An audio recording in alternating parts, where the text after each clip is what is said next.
네, 여러분 안녕하십니까? 김영찬 목사입니다. 지난번에는 신의 존재적 양식, 즉 하나님은 어떠한 모습으로 존재하시는가에 대한 말씀을 드렸습니다. 하나님은 스스로 존재한 분이라고 했습니다. 스스로라고 하는 말은 저절로 또는 자연의 이치와 자연의 원리를 따랐다고 하는 의미입니다. 그러니까 하나님의 존재는 어떤 형상이나 형태를 가지고 존재하는 분이 아니고, 또는 우리가 생각하는 것처럼 존엄한 존재로 있는 것도 아닙니다. 그냥 하나님은 어떤 모습으로 존재하는가 하는 걸 생각을 하게 되면은 우리는 스스로라고 하는 개념을 먼저 떠올려야 한다는 말씀을 강조하고 싶은 겁니다. 스스로 또는 자연의 이치, 자연의 원리. 그러니까 하나님은 어떠한 모습인가 하면은 자연의 원리 또는 자연의 이치, 그 원리와 이치 그 자체가 곧 신의 존재적 양식, 하나님의 본래의 모습이라고 하는 겁니다. 이게 잘 이해가 안 되실는지 모르겠습니다만은 하나님은 무형으로 존재합니다. 보이지 않습니다. 그분의 모습도 없습니다. 그분의 소리도 없습니다. 그분의 체취도 없습니다. 그런데 분명히 존재합니다. 어떻게 존재합니까? 존엄한 존재로 존재하는 것 아닙니다. 독립된 하나의 인격체로 존재하는 분도 아닙니다. 인간의 소리를 듣긴 듣지만은 그 들음에 반응을 하지 않습니다.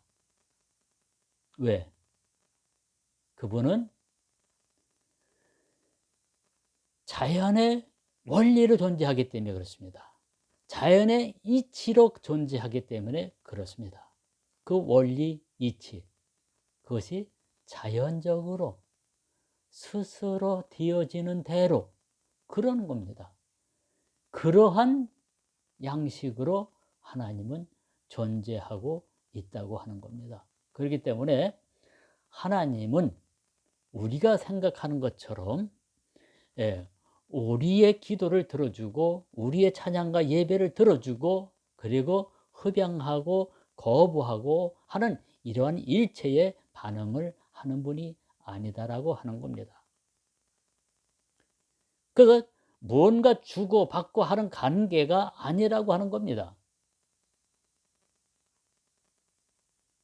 하나님은 만물을 당신의 형상대로 지었고 인간 또한 하나님의 형상대로 지었다고 했습니다. 그 하나님의 형상이라고 하는 것은 여러 가지 의미로 말씀을 드릴 수 있지만은 오늘은 이 스스로라고 하는 그의 속성 그대로 모든 만물 속에 담겨져 있고 우리 인간에게도 있다고 하는 말씀을 좀 드리고 싶습니다. 그래서 하늘의 천체와 이 땅의 모든 만물, 즉 자연이라고 부르는 삼라만상, 산천초목들도 역시 스스로 생성하육을 하고 있습니다. 다시 말씀드리면 자연의 이치와 자연의 원리, 그 이치와 원리에 의해서 그 삼라만상 그리고 우주의 천체계가 운행하고 나고 자라고 생성하육을 한다고 하는 겁니다. 그래서 그 자연의 이치와 원리를 그대로 따르는 것이라 해서 그대로 이름을 붙인 것이 자연입니다. 그러한 자연의 속성이 우리 인간 안에도 내재해 있다고 하는 겁니다. 그렇기 때문에 우리도 그 자연의 만물처럼 스스로 자연의 이치와 원리에 의해서 우리는 살 수 있는 그러한 힘을, 지혜를 우리 모든 인간 안에 본래 태어나기 전부터 태어난 이후에도 내재해 있다고 하는 겁니다. 그런데 우리는 그 자연의 이치와 자연의 원리를 따르려고 하는 것이 아니라 우리는 내가 생각하고 내가 계획 세우고 내가 원하는 대로 살고 싶어 하는 욕심과 욕망이 앞서기 때문에 그 자연의 이치와 원리에 대해서 우리는 깜깜하게 아무것도 모르고 있는 상태에 있는 겁니다. 여러분, 집안에서 키우고 있는 애완견들, 애완동물들 한번 생각해 보십시오. 인간들이 가지고 있지 못한 아주 특별한 그러한 능력들을 가지고 있는 것을 우리는 잘 알고 있지 않습니까?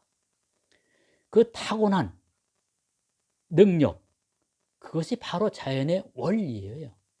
그것이 바로 자연의 속성입니다. 그 자연이라고 하는 것은 말 바꿔 표현하면 본능, 본질, 본성 이런 것을 말하는 거예요. 그래서 하나님의 형상이다 하면은 본능, 하나님의 본능 또는 하나님의 속성, 또는 하나님의 자연적인 원리와 이치 이런 것을 말하는 겁니다. 그러니까 모든 동식물들을 보게 되면은 그렇게 타고난 대로 처음부터 주어진 그대로를 가지고 그 힘으로 살아가고 있다 보니 그들은 자연의 이치와 원리에 따라 살아가는 자연의 동식물들입니다. 우리 인간도 자연의 인간입니다. 그런데 성미가 급하고 욕심이 앞서고 욕망에 사로잡혀 있어서 내가 원하는 대로 빨리 소유하고 싶고 만들고 싶고 누리고 싶고 하는 마음 때문에 우리는 그 자연성을 잊어버렸다고 하는 겁니다.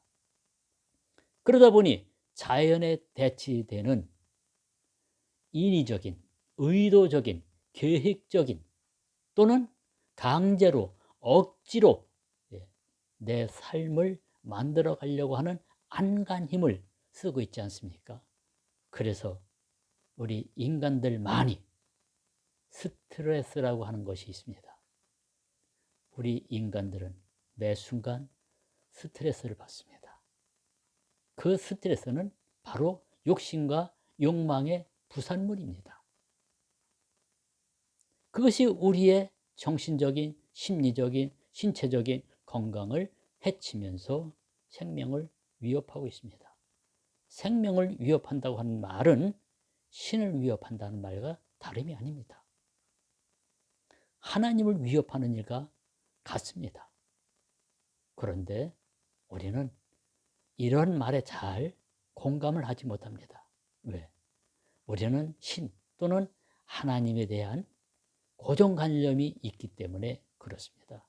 신, 하나님은 인간과 교류할 수 있고 주고받을 수 있고 따라서 내가 기도하는 것을 그분이 들을 수 있고 그분의 마음에 들면은 응답해 줘서 내가 얻을 수 있다.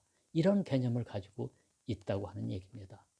그러나 분명히 말씀드립니다만은 하나님은 우리와 그러한 교제를 하지 않습니다.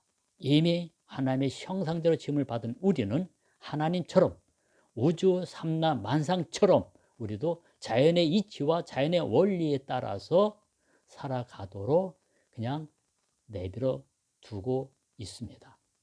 일체 관여하지 않습니다. 일체 다스리지 않습니다. 일체 간섭하지 않습니다. 사실 책망도 하지 아니하고 상도 주지 않습니다. 축복도 주지 아니하고 저주도 주지 않습니다. 왜? 신 또는 하나님은 상대적 개념이 없습니다. 이분법적 사고가 없습니다. 오직 그분은 그분으로 존재할 뿐입니다.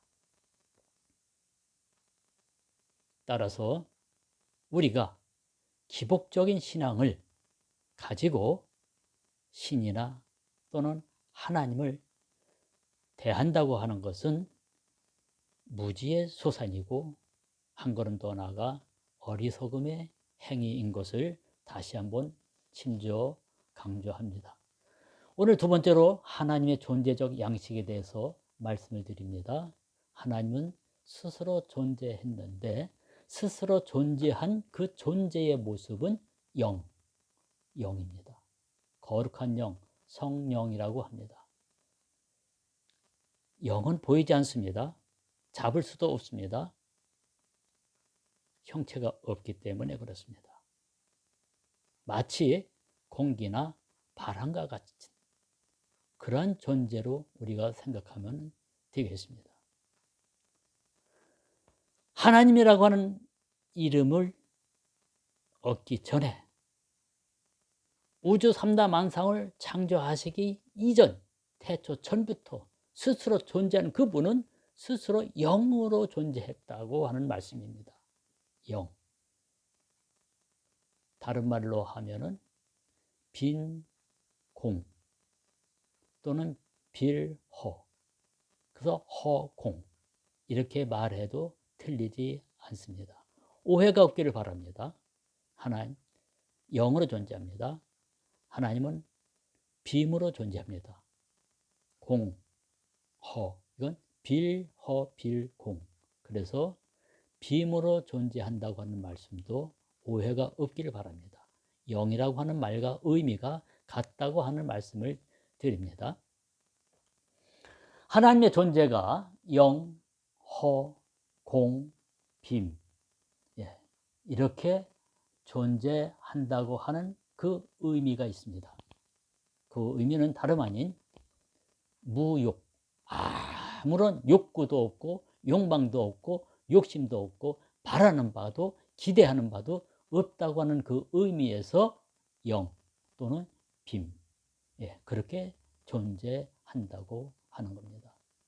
하나님은 천지를 창조하시고 인간을 창조하시고 그리고 그 모든 창조물을 직접 친히 다스리거나 주관하거나 또 그 모든 우주 삼다만상 또는 인간의 삶이 내 마음에 들지 않는다고 해서 강제로 바꾸려고 한다거나 변화를 주려고 한다거나 또는 벌을 준다거나 하는 일체의 작용을 하지 않는다고 하는 겁니다. 그것은 영, 즉 빔으로 존재하기 때문에 그렇습니다. 그래서 하나님은 빔으로 존재하는 그 빔의 형상대로 또는 빔의 속성대로 인간도 지음을 받았기 때문에 우리 인간도 사실은 개인의 사리 사욕을 위해서 욕심과 욕구와 욕망을 부리지 말고 텅 비워서 살면 좋겠다 하는 말씀을 시종 강조해 주었던 겁니다. 그 대표적인 말씀이 바로 하나님은 우리가 흔히 인간적으로 생각하는 대로 말씀드린다고 하면은 영광의 보좌, 높고 높은 영광의 그 보좌를 버리고 이 땅에 사람의 옷을 입고 예수라고 하는 이름으로 오실 수 있었던 겁니다.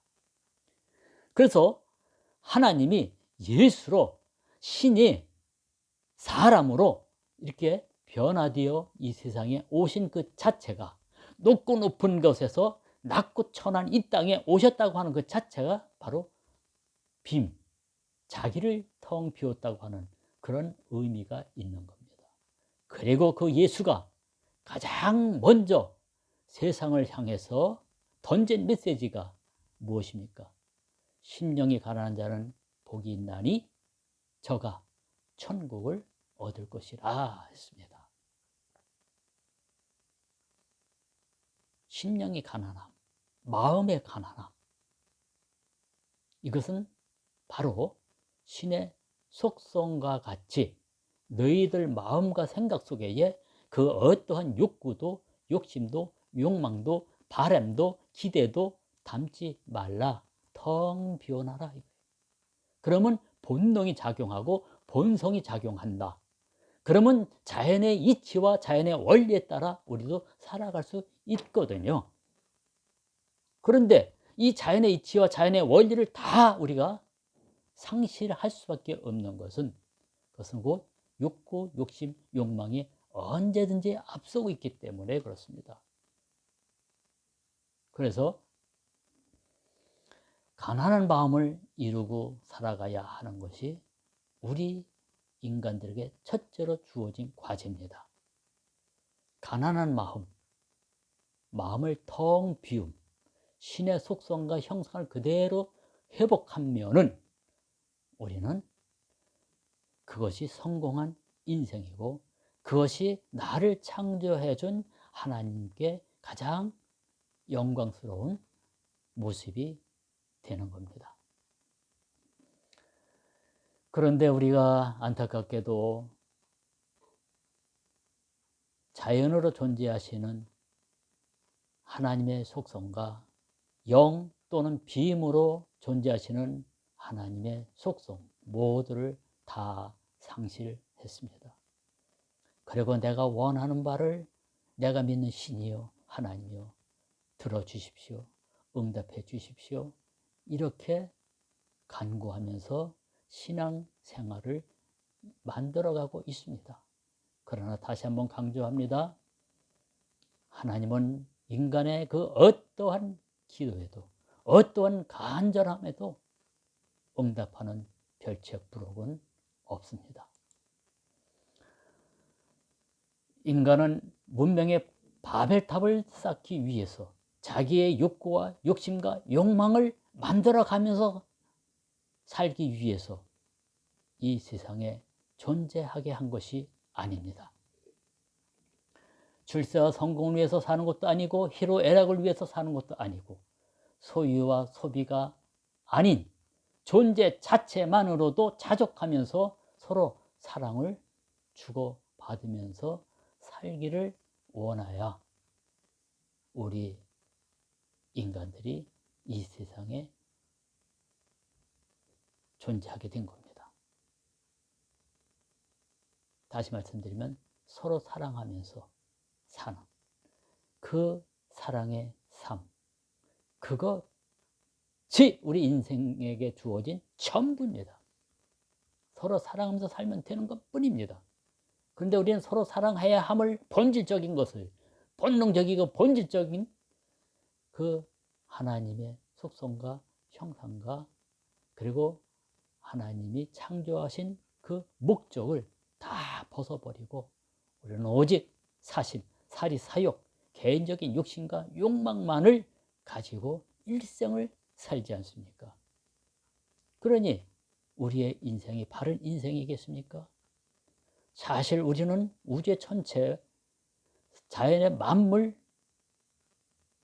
더 뛰어난 형상과 지혜로 지음을 받은 만물의 영장입니다. 그러나 만물의 꼴찌가 되고 말았습니다. 우주의 천체계만도 못하고 자연의 만물만도 못하고 죄송합니다마는 동식물마도 못한 그러한 존재로 추락하고 말았습니다. 이 모든 부끄러운 소치는 오직 사리사욕, 개인적인 욕심, 욕망 때문입니다. 그래서 죄의 근원은 다름 아닌 욕심입니다. 예수가 십자가에서 죽었다고 하는 것은 모든 인간들의 욕심이 죽었다고 하는 것을 의미하고 그것을 상징하는 겁니다. 다름이 아닙니다. 그리고 예수의 부활은 우리가 잃어버린 모든 자연의 속성과 비임의 속성을 다시 회복했음을 의미하는 겁니다. 그것이 부활을 상징하는 겁니다. 그래서 누구든지 물과 성령으로 거듭나지 아니하면 하나님 나라를 볼 수도 없고 들어갈 수도 없다고 말해주지 않았습니까? 거듭남, 구원입니다. 우리가 그렇게 중요하게 타 종교를 비난하면서까지 우리가 심지어 강조하고 그리고 심지어 자랑스럽게 여기고 있는 그 구원의 문제. 거듭나지 아니하면 그 누구도 구원의 반열에 들어선 것이 아닙니다.